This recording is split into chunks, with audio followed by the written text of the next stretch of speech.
Hello everyone, and thanks for watching Fast Track Tutorials. In this multi-part tutorial we will go over on how to create this wooden crate from start to finish. We will go over the modeling in Maya, sculpting in ZBrush, baking and final rendering in Marmoset Toolbag, and the texturing in Substance Painter. This tutorial will be time-lapsed, but I will make sure to narrate over it. However, because this is a time-lapse, I do recommend that you have a basic understanding of the programs that we are going to use. For the rest, it should be quite easy. I will tell you everything that I'm doing, and this tutorial will come in easily divided parts so that you can follow along with it. So, for our reference, this is going to be the crate that we are going to create. Now, I want to go ahead and do like a very basic modeling inside of Maya, and then I will just do some sculpting inside of ZBrush. The sculpting I actually end up, it's an optional thing. I quite like it, just to add like a little bit of extra details on like the edges, because the wood is quite organic. It's quite soft, it's quite old and worn. So yeah, I just include like a little bit of sculpting, but it's very basic stuff, so don't worry about it. It's just like some basic edge damages. We will also use ZBrush to turn some of our models into high poly very quickly, just to make our lives a bit easier. So, first things first, you want to get started with the dimensions. And that's what I'm doing here, is I'm just having a quick look at like my reference, and I'm just going to start with like a simple cube. And this is just for me to get like a good sense of the scale. Now, of course, you can make your model scaled based upon a person, yes. But if you're making a singular prop, it is very easy for you to later on just like scale up your model to make it as big as it should be relative to a person. This is often used for like in game engines and everything. So for now what I'm doing is I'm just making the prop relative to its own scale, meaning that the prop on its own works well, but I make it in a way that I can easily just like scale it up later on. Now what you see me doing here is I'm just creating some very basic planks. So now that I have a basic scale, I just want to create like a plank and just like the side for the plank thickness and everything. I'm messing around with that cube, but I'm just getting rid of it very soon, so don't worry about it. So over here, to create the planks, I just have like this very basic cube. And what I'm going to do is I'm going to use the connect function in our mesh tools and just set these segments to 2, which basically will just divide and just add 2 extra segments, as you can see over here. Now, when you do that, it will be very easy for us to then go ahead and here I'm just having a look like how many planks I want. I already know, of course, that I need 3 of them. So, oops, it's too many. There we go. So now what I'm doing is I'm selecting these edges and I'm basically just going to go ahead and move them around to make my planks a slightly different scale. This is just for variation. Then what I do is I press Ctrl B or I go to the bevel node, and this will basically when it is not a corner, the bevel will basically just split your edges up into 2. So that's what I'm doing here, is I'm just creating a quick bevel, and then I'm just doing Ctrl Shift double click, and I'm just getting rid of those center lines over there. So doing it this way, yes, of course you can just create 3 different cubes. I just felt in the mood to do it this way. I then select those open faces that we have removed, and I just bridge them. So bridge is a very basic function. Every 3D application probably has it. So I just bridge them in order to close them off. So there we go. There are many ways to do this. They're just cubes, so it doesn't matter too much. All I care about right now is to just create some basic planks, get in some scale variation in them, as you can see over here, because I want to give this the impression that everything is quite sloppy, basically. So everything feels very sloppy. Now I'm just filling in the holes over here, because I know that later on, when I start sculpting this, I will add a bevel, and the bevel will actually make sure that you can actually see the separate planks. But for now, we don't really need that, so for now what we can do is we can just go ahead and grab these pieces, press Ctrl D or hold Shift, one of the two, in order to clone them. And now I have like a good idea of like how big everything needs to be. Then what I'm doing here is I'm just adding more variation, as you can see, where I'm just scaling up my planks and just basically making them a slightly different scale. I do not want to have this looking as if that it has been made in a factory and that it is completely perfect. Rather that like just a guy like made it himself, or maybe it's like a very old crate. Here you can see like, yes, on the one hand it feels like a factory thing, on the other hand it feels a bit sloppy. Now over here I had a strange problem, that when you rotate, the scaling changed. So I was like, why is this happening? So I'm doing like a little bit of debugging, like what could be the case? Is it my axis or is it pivot points or something? So I'm deleting my history. This is just like me checking out. And then I forgot that when I when I extract my faces, they will always be placed into a group. So that's what I figured out quite quickly, but I keep forgetting that in Maya. So here, it is in a group, and that's actually bad, because then it will treat it as a group. So you just want to select the groups, go to File and just, go to Edit and press Ungroup. And that fixes it. So that's my bad. I forgot about that. So many little functions, you tend to forget stuff at times. So these planks are going to be very easy. They're just going to be a singular plank, because that is how it is in the reference. I'm pretty much following my reference, quite a bit actually. I'm following my reference quite a bit. Only when we arrive at like the texture, I will start to stray away from it a little bit. But as for like the actual mesh, it is quite basic here. This is just me placing some fancy cubes. There's nothing really special to this, to be honest. Now that we have these bases, now what we're going to do is we are going to work on a little bit more of like the top details, which are like these. Oh, sorry, I completely forgot. I'm just adding basic variation. I'm making some of the planks a little bit smaller or bigger, and then I'm like tilting them. Now, this will happen probably a few more times in the tutorial, that I forget in what order I did everything, because I'm narrating after we've already finished it. So, sorry about that. If I sometimes change my mind all of a sudden, you know why this is. So this is actually quite important. Many people often forget to do this. They forget to just like add these very small details and these very small variations. What you also see me doing is I'm using my connect here. I'm showing it like the insert edge loop. The reason that I'm showing it is because in your actual table that I have over there, which I called environment art, it's called different. So I'm just adding a few of these connect points, and I once again just like do some random movements on my plank in order to just add like a little bit of variation. This is quite subtle, but for such a small prop that will be so close up, it is actually quite important, and it is actually, it will just add like a lot. It's just like, so add some edges here and there, and just like move your planks around. Now, of course, on one side, as you can see me, you can see me avoiding the center. And the reason for this, because I only like select the top pieces, because I do not want to be able to look through the center. I don't want to be able to look inside of my crate, because later on when we start optimizing, there will be nothing there inside. We will just remove those faces.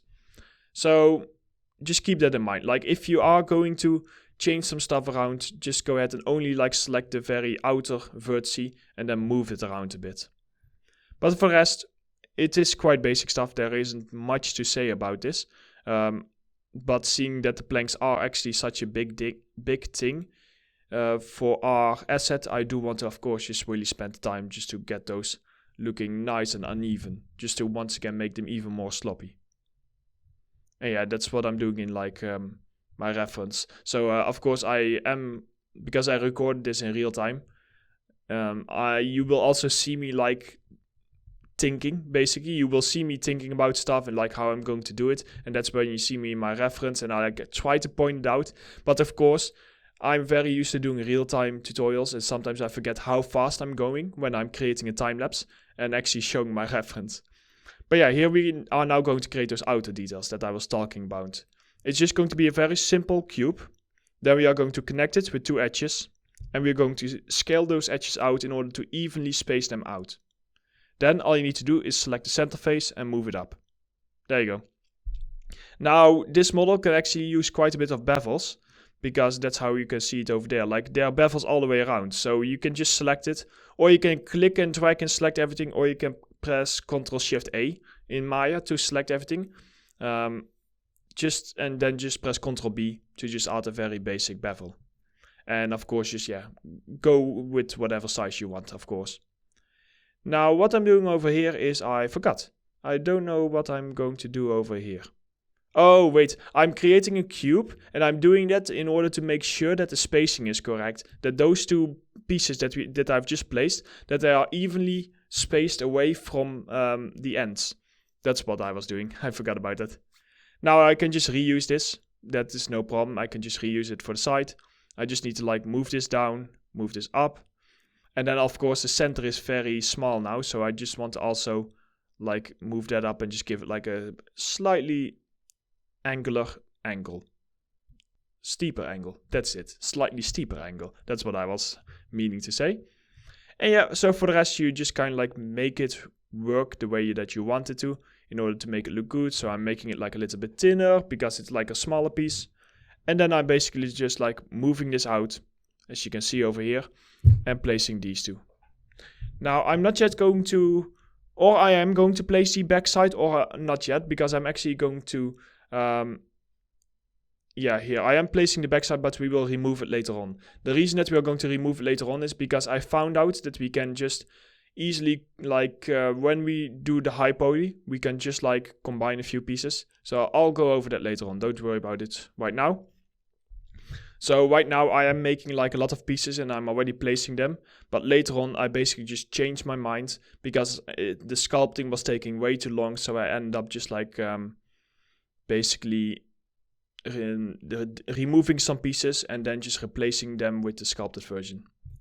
Now over here I'm just repurposing one of my planks to create like these two little small planks at the bottom. And just make them like roughly the thickness that you have inside of your reference. So this is still nice and basic stuff.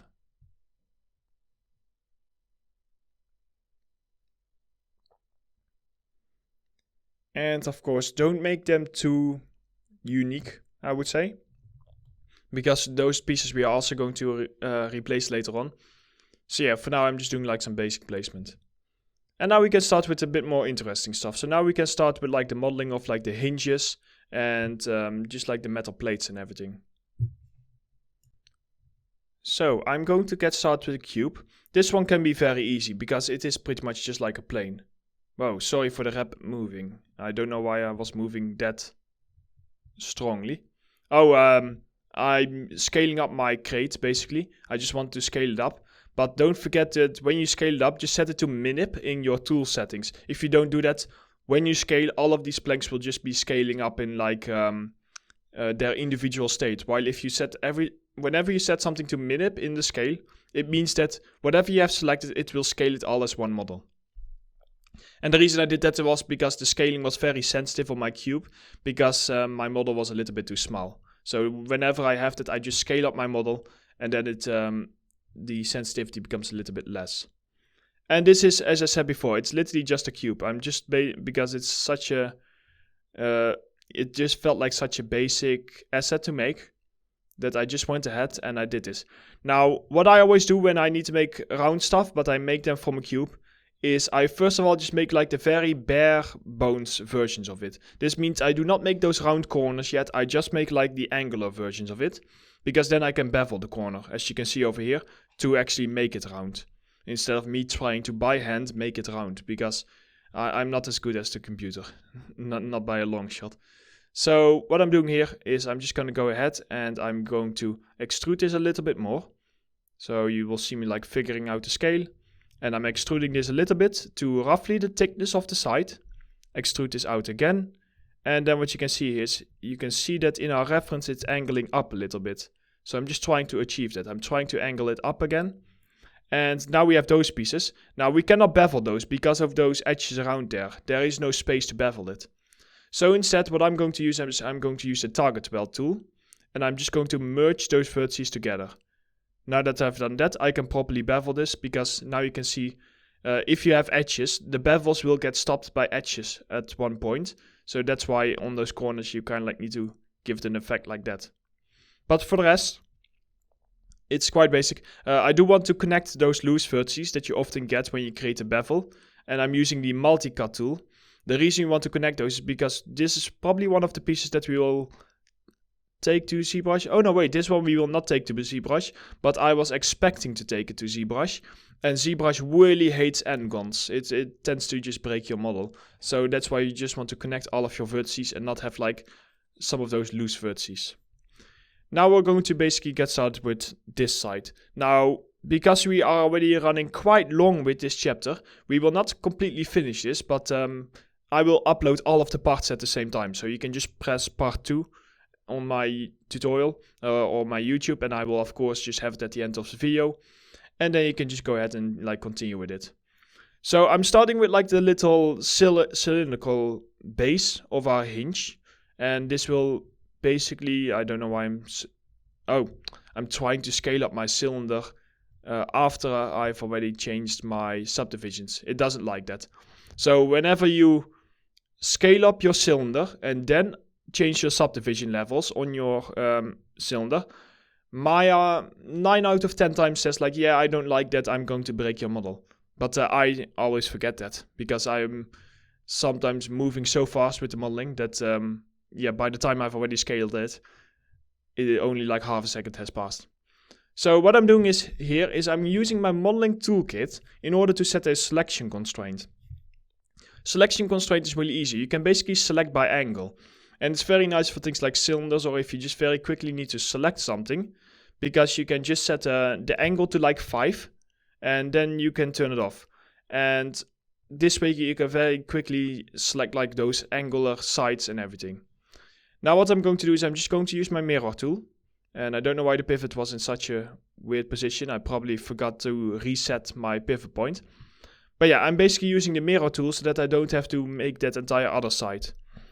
Now, technically with your functions, you can of course also get away with just not using the mirror tool and just making both sides at the same time.